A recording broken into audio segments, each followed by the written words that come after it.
नमस्ते बच्चों, मेरा नाम ज्योति पांडे है। मैं गोरेगांव म्युनिसिपल सेकेंडरी स्कूल में गणित यह विषय पढ़ाती हूँ। आज हम गणित 1 का मैथ 1 का जो तीसरा पाठ है बहुपद, वो हमारा पहले ही हल हो चुका है। अब हमारा रिवीजन चल रहा है। तो उस बहुपद पाठ का जो प्रकीर्ण प्रश्न संग्रह आपको दिया हुआ है, आज हम उसे हल करेंगे।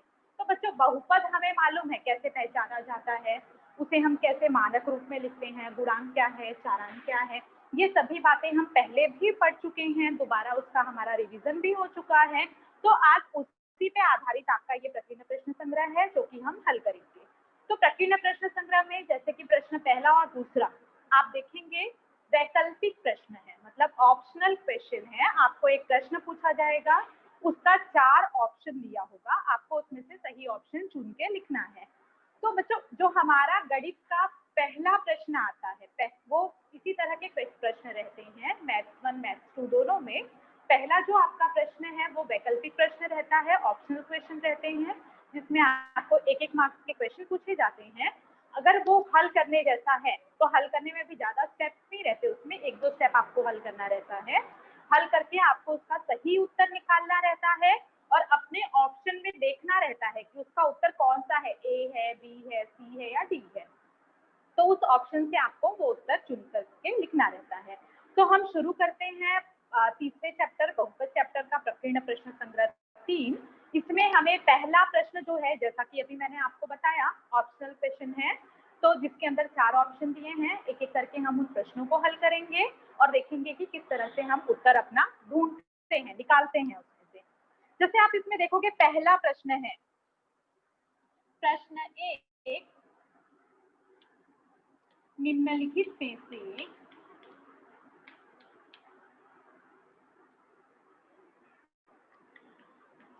बहुपद पहचानिए या बताइए। तो बच्चों, बहुपद बताने के लिए मैंने आपको बताया था कि क्या शर्तें होती हैं। अगर आपको कोई पद दिया है, वो बहुपद है या नहीं, अर्थात एक पद है, द्विपद है, त्रिपद है या नहीं, ये पहचानने के लिए क्या शर्त होती है। पहली बात, आपका जो घात है वो ऋणात्मक संख्या नहीं होना चाहिए, माइनस में घात नहीं होना चाहिए। दूसरा क्या है, घात जो है वो करनी में नहीं होना चाहिए, घात पूर्ण संख्या होनी चाहिए, करनी में नहीं होना चाहिए। तो अगर ऐसे आपको पद दिए हुए होते हैं तो वो बहुपद नहीं होता है। अब जैसे यहाँ पे हम पहला ऑप्शन देखेंगे, x बटे y।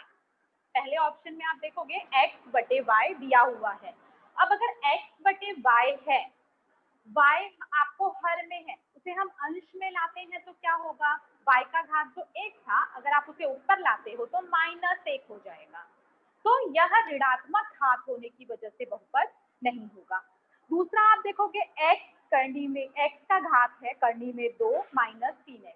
यहाँ पे घात करनी में 2 जो है, करनी होने की वजह से ये आपका बहुपद नहीं होगा। तीसरे ऑप्शन की अगर हम बात करें, तीसरे ऑप्शन में आपको दिया है x घात -2। यहाँ पे आप फिर देखोगे घात आपका कौन सी संख्या है, ऋणात्मक संख्या। ऋणात्मक संख्या होने के कारण ये आपकी करनी, ये आपका बहुपद नहीं होगा। उसके बाद आते हैं हम डी ऑप्शन में। अब डी ऑप्शन में बहुत से बच्चे कंफ्यूज होते हैं। आपके मन में एक प्रश्न आएगा कि यहाँ पे भी तो करनी का उपयोग किया गया है। आप देखोगे यहाँ पे भी करनी में 2 लिखा हुआ है, तो आपके मन में ये प्रश्न आएगा कि अगर करनी है तो ये क्यों बहुपद है। तो बच्चों, अगर आप ध्यान दोगे तो मैंने आपको कहा था कि आपकी घात जो है वो करनी में नहीं होना चाहिए, घात जो है वो ऋणात्मक संख्या नहीं होनी चाहिए। यहाँ पे आप देखोगे घात आपका क्या दिया है, 2। 2 एक धनात्मक संख्या है, एक पूर्ण संख्या है, करनी में नहीं है। इसका उत्तर, इसका अर्थ है कि जो आपको ऑप्शन डी दिया हुआ है ये आपका बहुपद है। तो प्रश्न पहले का जो सही उत्तर है वो है ऑप्शन डी, करनी में 2x² + 1/2। अब आते हैं हम दूसरे प्रश्न पे। दूसरा प्रश्न है करनी में 7, इस बहुपद का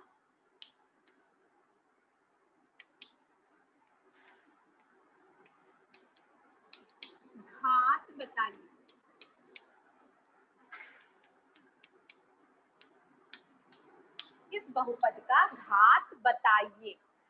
अब कोई भी चारांक, अगर आपको चारांक नहीं दिया है, सिर्फ गुणांक दिया है, इसका अर्थ आपको संख्या दी गई है, तो इस पे हम पहले ही चर्चा कर चुके हैं कि अगर आपको कोई संख्या दी गई है, 1 2 3 4 5 कड़ी में 7 कड़ी में 9, कोई भी संख्या हो, कोई भी गुणांक हो, तो उसका घात जो है वो सदैव शून्य होता है।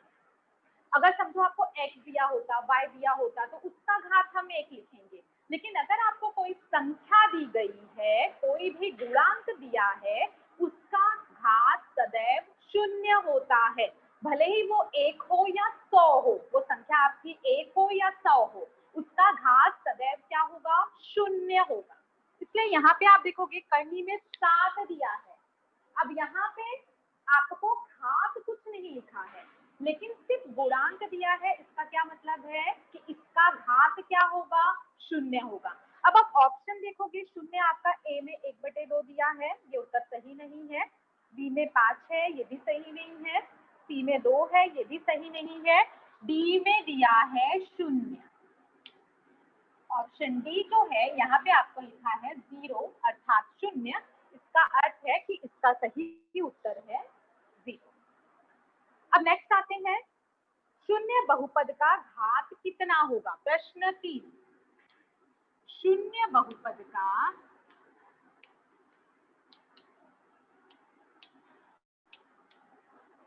घात बताइए।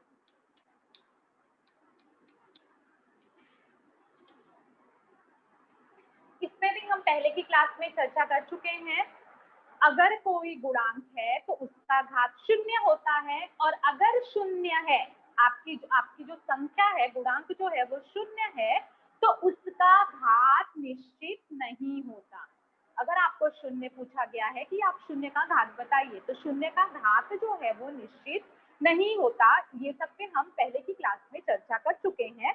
अब यहाँ पे देखेंगे आप, निश्चित नहीं किया जा सकता, ये ऑप्शन आपको सी में दिया गया है। ए में 0 है, ये गलत है। बी में 1 है, ये भी गलत है। सी में निश्चित नहीं किया जा सकता, ये इसका सही उत्तर है। और डी है कोई भी वास्तविक संख्या, ये भी गलत उत्तर है। तो इसका अगर हम सही उत्तर लिखेंगे तो ऑप्शन सी, निश्चित नहीं किया जा सकता।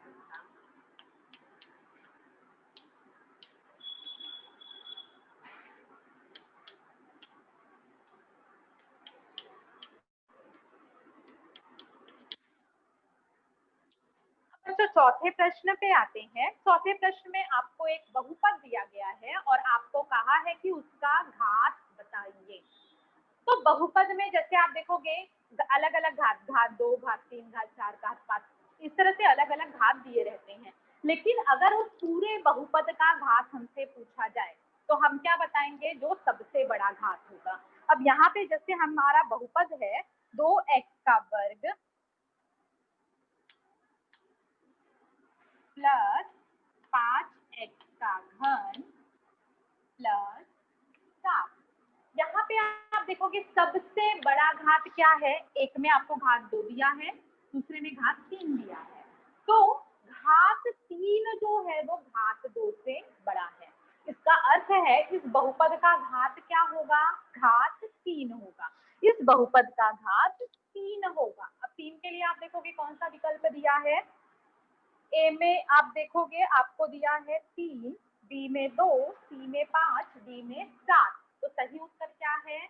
ऑप्शन ए अर्थात 3 इसका सही उत्तर है। अब उसी तरह से हम आते हैं अगले 5वें प्रश्न पे। x के घात 3 माइनस 1 इस बहुपद को गुणांक स्वरूप में लिखो। x के घात 3 माइनस 1 इस बहुपद को गुणांक स्वरूप में लिखिए। तो गुणांक स्वरूप में लिखना किस तरह से लिखते हैं ये भी हम सीख चुके हैं। हम देखते हैं इस प्रश्न को हम कैसे हल करेंगे। 5वां प्रश्न आपका, x के घात 3 माइनस 1। अब यहाँ पे बच्चों गुणांक का अर्थ क्या होता है? जो संख्या होती है 1 2 3 4, जो संख्या आपके चारांक के पहले दिया हो वो आपका गुणांक है। अब यहाँ पे x के घात 3 के पहले आप देखोगे कोई भी संख्या नहीं दी गई है, कोई भी संख्या नहीं दी गई है, इसका अर्थ है वहां पे क्या होगा? 1 होगा। तो यहाँ पे ये आपका हो गया 1। अब x के घात 2 में कुछ नहीं है, x में कुछ नहीं है और डायरेक्ट आपको गुणांक -1 दिया है। अगर इसे हम मानक रूप में लिखेंगे तो हम कैसे लिखेंगे, x के घात 3, फिर x का घात कुछ नहीं दिया है मतलब 0x का घात 2, 0x -1, ये इसका मानक रूप हो जाएगा। अब यहाँ से हम गुणांक निकालेंगे। अब जैसे x के पहले कुछ नहीं दिया है, इसका अर्थ है 1 है, x का घात 2 कुछ नहीं दिया था, इसलिए हमने 0x का घात 2 लिखा है। x का घात 2 जो है ये आपको टर्म नहीं दिया हुआ था, तो इसलिए हमने 0x का घात 2 लिखा है, तो इसका गुणांक क्या हो जाएगा, 0। यहाँ पे x के साथ इसका भी गुणांक हो जाएगा 0। अंत में आप देखोगे क्या लिखा हुआ है, -1। चिन्ह हमें नहीं भूलना है। अगर प्लस चिन्ह है तो वो चिन्ह आप लगाओ या नहीं लगाओ कोई फर्क नहीं पड़ता, लेकिन अगर माइनस चिन्ह है तो वो आपको अपने उत्तर में लगाना होगा। तो यहाँ पे ये हो जाएगा -1, ये इसका गुणांक स्वरूप है। अब आप अपने चारों ऑप्शन में देखोगे ये उत्तर कहाँ दिया हुआ है। तो जैसे अगर हम बात करें इसमें पहला जो है 1, -1 ये गलत है, दूसरा है 3, -1 ये भी गलत है, सी में आप देखोगे 1, 0, 0, -1 दिया हुआ है, सी में 1, 0, 0, -1 दिया हुआ है। इसका अर्थ है कि इस प्रश्न के लिए सही विकल्प आपका सी है। अब हम आते हैं अगले प्रश्न पे, छठे प्रश्न पे। बच्चों ये जो क्वेश्चन है, प्रश्न पहले के जितने भी प्रश्न हैं बहुत छोटे छोटे हैं, बहुत आसान हैं और बेसिक हैं। अगर आप इन्हें सीख लेंगे तो आगे इस पे ही आधारित क्वेश्चन रहते हैं जिसे हम आसानी से हल कर सकते हैं। अब हम आते हैं छठे प्रश्न पे। यहाँ पे आपको दिया हुआ है पी एक्स, मतलब एक बहुपद दिया हुआ है x का वर्ग -7 करनी में 7x प्लस 3। इसमें आपको क्या कहा गया है कि p 7 करनी में 7 का मान निकालिए। इसका अर्थ है कि x की जगह पे आपको क्या रखना है, 7 करनी में 7। इसमें हमें p 7 करनी में 7 का मान निकालना है। जहां जहां x लिखा है वहां वहां हम क्या लिखेंगे, 7 करनी में 7। तो ये हो जाएगा p 7 करनी में 7 बराबर x का वर्ग मतलब 7 करनी में 7 का वर्ग माइनस 7 करनी में 7 x है तो ये भी क्या होगा 7 करनी में 7 प्लस 3। अब बच्चों यहाँ पे आप देखोगे 7 करनी में 7 का वर्ग, यहाँ पे 7 करनी में 7 गुणे 7 करनी में 7 दिया हुआ है, तो उसे हम कैसे लिख सकते हैं, 7 करनी में 7 का वर्ग ये आपका माइनस यहाँ भी 2 बार दिया हुआ है तो 7 करनी में 7 का वर्ग प्लस 3। एक प्लस में है एक माइनस में है, ये टर्म जो है आपका सेम संख्या है लेकिन एक धनात्मक है एक ऋणात्मक है, इस कारण ये जो है ये क्या हो जाएगा, शून्य हो जाएगा, कट जाएगा। बचेगा क्या आपका उत्तर, करनी प्लस 3 या जिसे आप सिर्फ 3 भी, तो p 7 करनी में 7 का मान हमें क्या मिला, 3 मिला है। अब इसके लिए आप देखोगे फिर से अपने विकल्प में चुनोगे कि आपको कहाँ पे 3 मिला लिखा हुआ है। यहाँ पे आप देखोगे ऑप्शन ए जो है वो 3 है, ऑप्शन बी 7 करनी में 7, ऑप्शन सी 42 करनी में 7 प्लस 3 और ऑप्शन डी है 49 फिर करनी 7। अब यहाँ पे आप देखोगे सही उत्तर कहाँ दिया हुआ था आपको, ए जो ऑप्शन है उसमें 3 लिखा हुआ है वो इसका सही उत्तर है। अब बच्चों आते हैं अगले प्रश्न पे, 7वें प्रश्न पे। तो ये हमारा अभी तक हमने छठा प्रश्न तक हल किया, 7वें प्रश्न पे आते हैं जिसके लिए मैं बोर्ड रब करना चाहूंगी।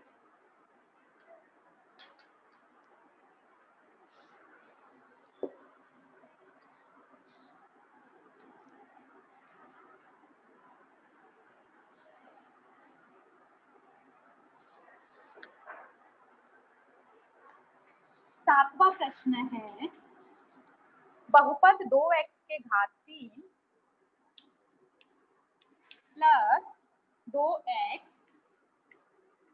में यदि x बराबर -1 हो, इसमें यदि x बराबर -1 हो तो बहुपद का मान कितना होगा? इस बहुपद का आपको मान निकालना है। अब बच्चों आपको x का मान दिया हुआ है, x का मान दिया हुआ है, इसका अर्थ है जहां जहां x लिखा है वहां वहां हम क्या लिखेंगे? -1 लिखेंगे। x बराबर -1 आपको दिया हुआ है तो जहां जहां x है वहां वहां हम -1 लिखेंगे। तो इस प्रश्न में 2x की जगह हो जाएगा -1 का घन प्लस 2 गुणे -1। ये आपका p ऑफ -1 होगा। p ऑफ -1 जो है वो बराबर होगा 2 -1 प्लस 2 गुणे -1। अब आप देखोगे कोई भी अगर संख्या सम संख्या है, कोई भी संख्या अगर धनात्मक संख्या है तो धनात्मक संख्या का अगर हम घात निकालते हैं तो घात कुछ भी रहे, संख्या हमेशा धनात्मक संख्या होती है। अगर दी गई संख्या आपको ऋणात्मक है तो उस समय हमें एक विशेष ध्यान देना पड़ता है। क्या ध्यान देना पड़ता है? अब यहाँ पे हमारी जो संख्या है वो ऋणात्मक है, -1 है। तो अगर यहाँ पे ये घात सम संख्या होगा तो उत्तर धनात्मक आएगा और अगर घात विषम संख्या होगा तो उत्तर ऋणात्मक आएगा। यहाँ पे आप देखोगे घात 3 है, 3 क्या है? एक विषम संख्या है, तो इसलिए हमारा उत्तर क्या आएगा? माइनस में आएगा, ऋणात्मक आएगा।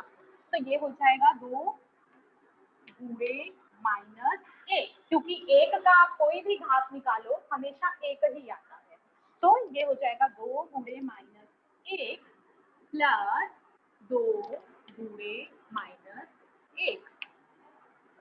यहाँ पे आप देखोगे 2 गुणे -1 प्लस 2 गुणे -1, 2 का गुणा -1 में किया तो -2, यहाँ पे 2 का गुणा -1 में किया तो -2, -2 क्या होगा? 4। तो p - x, अगर हम बहुपद में मान -1 रखते हैं तो उत्तर हमें क्या मिलेगा? -4 मिलेगा। अब आप देखेंगे कौन सा ऑप्शन -4 के लिए दिया हुआ है, तो इसमें आपको ऑप्शन डी जो है वो दिया हुआ है -4। इसका सही उत्तर है ऑप्शन डी। अब हम आते हैं अपने अगले प्रश्न पे, जो आपका 8वां प्रश्न है। बहुपद p ऑफ x आपको दिया हुआ है 8वें प्रश्न में। p ऑफ x बराबर 3x² प्लस mx, यहाँ पे x -1 है तो m का मान आपको निकालना है। अब देखो बच्चों यहाँ पे प्रश्न जब देते हैं तो प्रश्न हमें ध्यान से पढ़ना है, क्योंकि कभी कभी क्या होता है छोटा सा चेंजेस जो आता है वो हमारा पूरा उत्तर बदल देता है। अब अगर आप इस प्रश्न को ध्यान से पढ़ोगे तो इसमें आपको दिया है कि इसका एक गुणनखंड है तो m का मान ज्ञात कीजिए। x -1 जो है वो एक गुणनखंड है, अगर एक गुणनखंड है उसमें हम मान रखेंगे तो हमारे बहुपद का जो कुल मान होगा वो कितना आना चाहिए? 0 आना चाहिए। अगर m-1 जो है वो एक मान है, x-1 जो आप को दिया हुआ है ये अगर एक मान है, अगर इसमें हम एक का मान रखेंगे तो उत्तर हमेशा हमें क्या मिलेगा? 0 मिलेगा। तो अगर यहाँ पे मैं x-1 आपको दिया हुआ है तो x-1 दिया है तो x बराबर क्या होगा? +1। हमको m का मान निकालना है। अब गुणनखंड है तो p ऑफ 1 जो है वो आना चाहिए 0, इसका अर्थ है 0। जहाँ पे x लिखा है वहां हम 1 लिखेंगे, m की जगह m आएगा, x की जगह 1 आएगा। अब गुणनखंड है तो इसका मान क्या होगा? इसका मान होगा 0। तो ये आपका हो जाएगा 0 बराबर 3 प्लस m का गुणा 1 में किया तो m। 3 यहाँ पे धनात्मक संख्या है, अगर आप पक्षांतर करते हो तो धनात्मक का क्या होगा? ऋणात्मक। तो -3 बराबर m, m बराबर -3, ये आपका सही उत्तर है। अब आप देखोगे -3 जो है वो हमें किस ऑप्शन में दिया हुआ है? 8वें प्रश्न में देखोगे पहला का जो है वो -2 है, सी का -3 है। तो इसमें जो सी ऑप्शन है वो सही उत्तर है इस प्रश्न के लिए। यहाँ पे इस प्रश्न के लिए m का जो सही मान है वो -3 है, जो कि ऑप्शन सी में दिया हुआ है। अब हम बच्चों आते हैं अपने अगले प्रश्न पे, 9वें प्रश्न पे।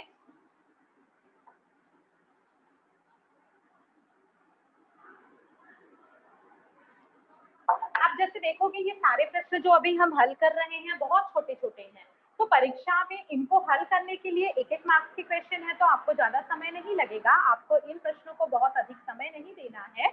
लेकिन एक चीज आपको ध्यान में देना है कि आप ये प्रश्नों को हल करते समय बहुत ही ध्यान से क्वेश्चन को पढ़ेंगे, क्योंकि जैसा मैंने अभी आपको कहा छोटा सा अगर प्रश्न में चेंजेस आता है तो हमारा पूरा उत्तर बदल जाता है। और इस तरह के क्वेश्चन हमारे जो 40 मार्क्स के पेपर होंगे उसमें बहुत ही इंपॉर्टेंट रखते हैं, बहुत महत्वपूर्ण भूमिका निभाते हैं, क्योंकि ये बहुत आसान है, आप इजिली इसको हल कर सकते हैं। अब आते हैं हम 9वें प्रश्न। x के घात 2 - 3 और दूसरे ब्रैकेट में आप देखोगे आपको दिया हुआ है 2x - 7x का घात 3 प्लस 4। इसमें आपको क्या पूछा गया है, इसका गुणनफल पहले ज्ञात करो और उसके बाद आपको उस बहुपद का घात बताना है। इसका अगर हम गुणनफल ज्ञात करेंगे और उस बहुपद का हमें घात पूछा है, तो ऐसे प्रश्न में बच्चों हम क्या कर सकते हैं, एक शॉर्ट टेक्निक आप यूज कर सकते हो। चाहो तो इसका आप सबको गुणा करके भी घात निकाल सकते हो। दूसरा हम क्या कर सकते हैं, दोनों ब्रैकेट में देखेंगे कि कौन सा घात सबसे बड़ा है। अब यहाँ पे आप देखोगे कौन सा घात सबसे बड़ा है, इसका घात 2 हो गया, इसका घात 0 हो गया, तो किसका घात बड़ा है, 2 वाले का घात बड़ा है। दूसरे में देखोगे इसका घात 1 है, इसका घात 3 है, इसका घात 0 है, तो किसका घात बड़ा है, घात 3 वाले का बड़ा है।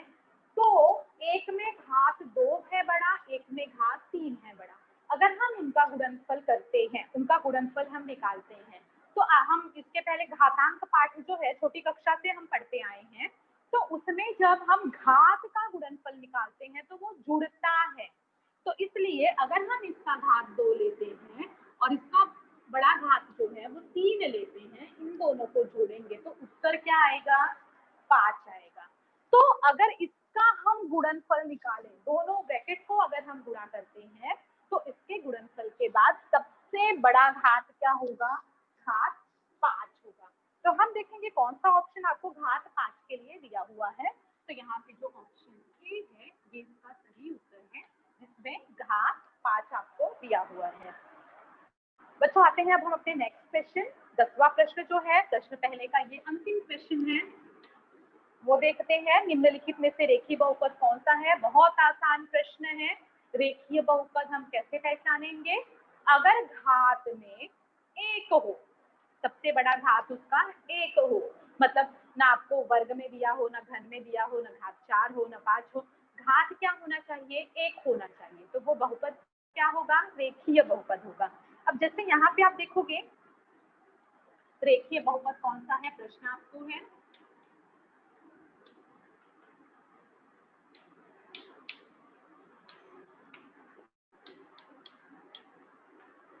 पहला अगर आप देखेंगे तो आपको ऑप्शन ए आपको दिया हुआ है x + 5, ऑप्शन बी में आपको दिया हुआ है x² + 5, सी ऑप्शन है x के घात 3, x का घन 5, ऑप्शन डी है x के घात 4, 5। बच्चों मैंने आपको क्या कहा था, रेखीय बहुपद होने के लिए घात कितना होना चाहिए, 1 होना चाहिए, जो कि एक घात हमको लिखा हुआ नहीं रहता। जनरली क्या होता है, x के घात 1 आपको लिखा नहीं रहेगा, उसकी जगह सिर्फ x लिखा रहेगा। तो यहाँ पे आप देखोगे यहाँ घात 2 है, घात 3 है, घात 4 है, यहाँ क्या घात है, 1 है। तो ये कौन सा बहुपद हो जाएगा, रेखीय बहुपद हो जाएगा। तो इसका जो सही उत्तर है, वो सही उत्तर क्या है, ऑप्शन ए जो है x + 5, वो इस प्रश्न के लिए सही उत्तर है। ये रेखीय बहुपद, अगर वर्ग बोला होता, वर्गीय बहुपद पहचानिए, तो ये आपका वर्ग वाला बहुपद है, क्योंकि सबसे बड़ा घात यहाँ पे 2 है। लेकिन रेखीय पूछा है तो सिर्फ आपको x, y, z, a, b, c इस तरह के सिर्फ आपको 4 अंक दिए होंगे। तो बच्चों इसका ये हमारा प्रश्न पहला यहाँ पे खत्म हुआ। अब हम आते हैं प्रश्न दूसरे पे।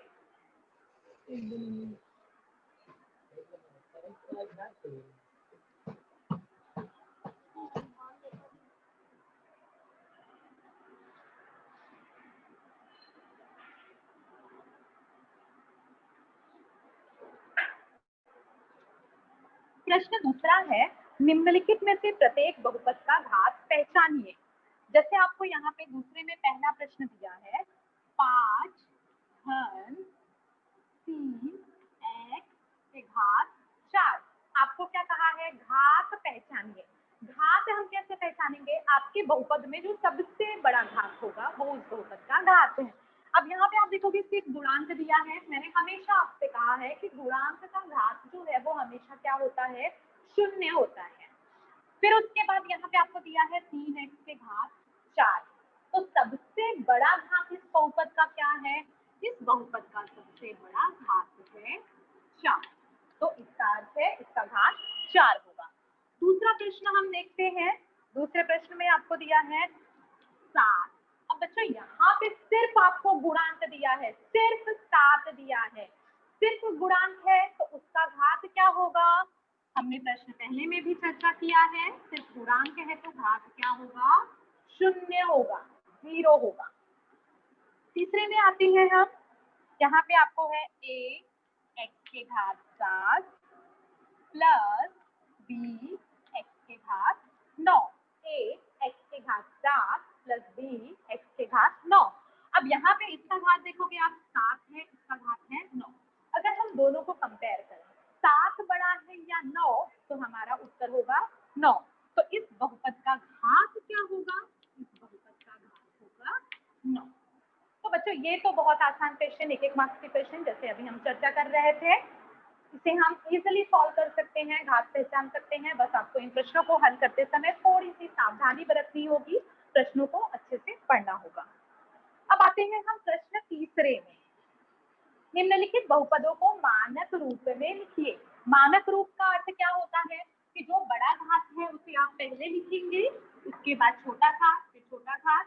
इन जनरल अगर हम बात करें तो मानक रूप क्या होता है हमारा, ax² + bx + c। इस रूप में लिखा हो तो उसे हम मानक रूप कहते हैं। अब हम आते हैं प्रश्न तीसरे में। आपको पहला प्रश्न है मानक रूप में लिखने के लिए 4x के घात 2 प्लस 7x के घात 4 माइनस x के घात 3 माइनस x प्लस 9। x के घात 4, x के घात 2 प्लस 7x के घात 4 माइनस x के घात 3 माइनस x प्लस 9। बच्चों जैसे मैंने आपको अभी बताया, मानक रूप में लिखने के लिए हमारा फर्स्ट स्टेप क्या है कि हमें जो है सबसे छोटा घात, फिर उससे बड़ा, उससे बड़ा, उससे बड़ा, सबसे बड़ा घात, फिर उससे छोटा, उससे छोटा, उससे छोटा, इस तरह से हम इसमें लिखते हैं। मतलब पहला जो घात सबसे बड़ा होगा वो हमारा सबसे पहले आएगा, भले ही प्रश्न में वो आपको पीछे क्यों ना दिया हो। तो इस प्रश्न में आप देखोगे सबसे बड़ा घात आपको क्या दिया गया है, यहाँ पे 2 है, 4 है, 3 है, 1 है, 0 है। तो सबसे बड़ा घात है 4। 4 घात के लिए आपको कौन सा पद दिया हुआ है, 7x के घात 4। ये हम पहले लिखेंगे।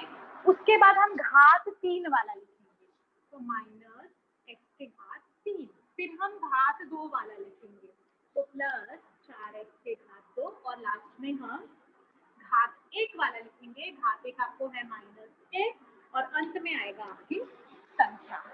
सबसे पहले घात 4 आएगा, फिर घात 3 आएगा, फिर घात 2 आएगा, फिर घात 1 आएगा और सबसे अंत में आएगा जो आपको गुणांक दिया है, जो संख्या दी गई है। उसी तरह से बच्चों यहाँ पे दूसरा प्रश्न भी हम देखेंगे। सेम यही टेक्निक रहेगा आपके दूसरे प्रश्न के लिए भी। 10p² plus 5p⁴ minus 8। अब यहाँ पे हम देखेंगे, आपको यहाँ पे घात 1 है, घात 3 है, घात 2 है, घात 4 है और माइनस 8 दिया हुआ है, सिर्फ गुणांक दिया है। तो यहाँ पे सबसे बड़ा घात आपका क्या होगा, 3 है, 2 है, 4 है, 1 है, 0 है। तो सबसे बड़ा घात होगा, अगर इसे हम मानक रूप में लिखें तो घात 4 इस प्रश्न में सबसे बड़ा घात है। तो 5 पी के घात 4। उसके बाद हम घात 3 वाला लिखेंगे +2 पी के घात 3। फिर घात 2 आ जाएगा, फिर घात 1 आ जाएगा और अंत में संख्या आ जाएगी। तो इस तरह से हम मानक रूप में लिखते हैं। अब बच्चों इस प्रकार आज हमने प्रश्न पहला, दूसरा और तीसरा हल किया है। प्रश्न पहले में हमने वैकल्पिक प्रश्न देखे थे, किस तरह से ऑप्शनल क्वेश्चन हम हल करते हैं। प्रश्न दूसरे में आपने देखा कि हम किस तरह से घात पहचानते हैं। तो किसी भी बहुपद का जो सबसे बड़ा घात होता है वो बहुपद का घात है। प्रश्न तीसरे में हमने देखा कि मानक रूप में किस तरह से लिखते हैं। तो बच्चों यहाँ पे हमारा ये लेक्चर जो है वो आज का लेक्चर खत्म हुआ। उम्मीद करती हूँ कि आज हमने जो भी पढ़ा है, जो भी क्वेश्चंस को सॉल्व किए हैं, आप उसका घर पे प्रैक्टिस करेंगे। और अगर आपको कहीं भी थोड़ी भी शंका, थोड़ा भी डाउट है, तो हम अपने अगले लेक्चर में इसके ऊपर चर्चा करेंगे, जिसपे आप अपने डाउट को पूछ सकते हैं। तो बच्चों यहाँ पे मैं अपने लेक्चर को विराम देती हूँ। धन्यवाद।